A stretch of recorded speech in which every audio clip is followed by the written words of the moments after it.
One day, Phileas Fogg was at the club and told his friends, "I can cross the world in 80 days, from end to end." They all laughed, 'cause at that time there were no planes. The only way to get from place to place was boats or trains. One rich man said, "I'll give you lots of money if you can." And so Fogg made a bet with him and even shook his hand.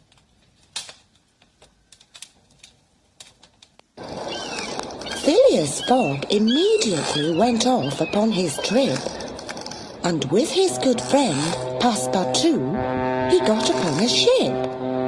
The ship set sail for Egypt, and as the two were on their way, Fogg sat with a map and made a plan for every day.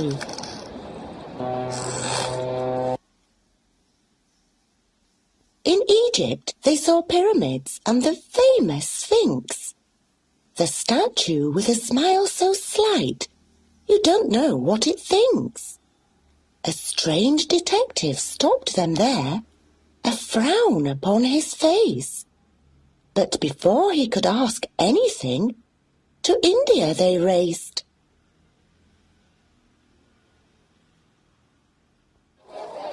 In India they found a giant market in the street, with many new things for them to see, smell and eat. The people wore colourful robes instead of suits, and sold all kinds of spices and strange new fruits.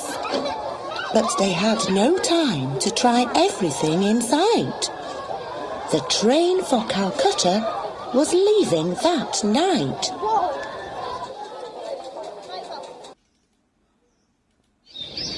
The train to Calcutta.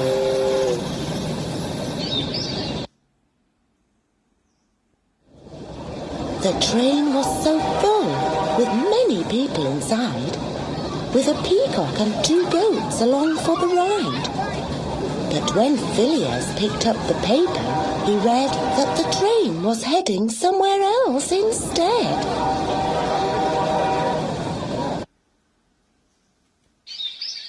As into the hot Indian jungle they went, they saw a lovely girl on a big elephant.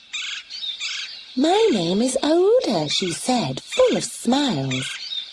"I love travelling outside. I've been riding for miles." "Come join us," Fogg said, with a smile on his face. "We are crossing the world in an incredible race."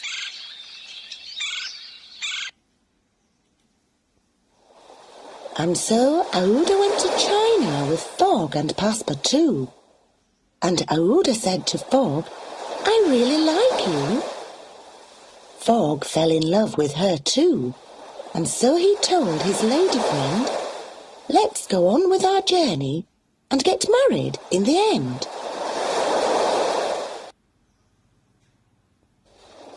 The boat ride to China.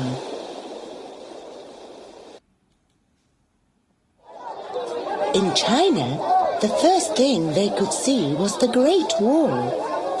The wall went on for miles and miles and was so very tall. When suddenly they realized it was almost too late. In the giant crowd of people, they'd lost Passepartout, their mate.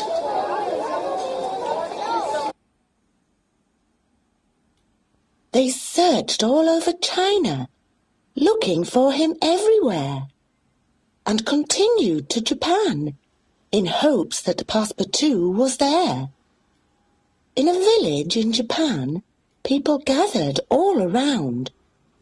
There they found Passepartout, learning how to be a clown. "I'm glad you found me," he said. "Now let's be on our way.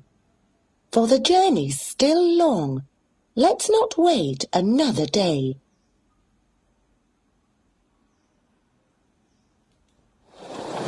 Once again they rushed to a ship, all 3. This time to America, way across the blue sea.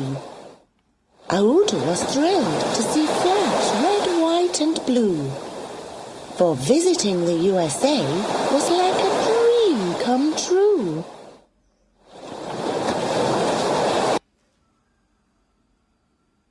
New York was hustle-bustle, many people walking by, and buildings that were so tall they could almost scrape the sky. But our three travellers had no time to look around just yet.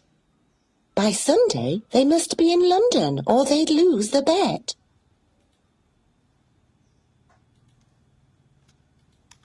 In London, by Big Ben, the famous clock, Fogg told his friends, "I'm sad to say it's Monday, and here's where our journey ends. I may have lost the bet because we got here just too late. But I have found a better prize, Aouda, my soulmate." Then Passepartout said, "Fogg, you're wrong. Just read the morning news. The paper says it's only Sunday. Fogg, you didn't lose."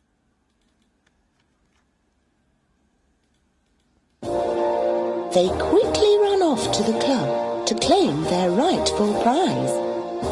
And when the rich man saw them, he could not believe his eyes. In 80 days you went around the world and back again.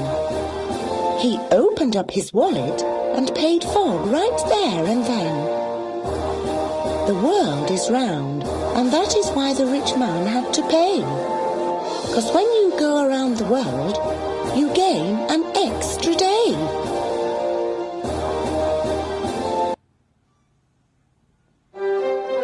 Phileas and Aouda married, and on that special date, their new friends from around the world were there to celebrate.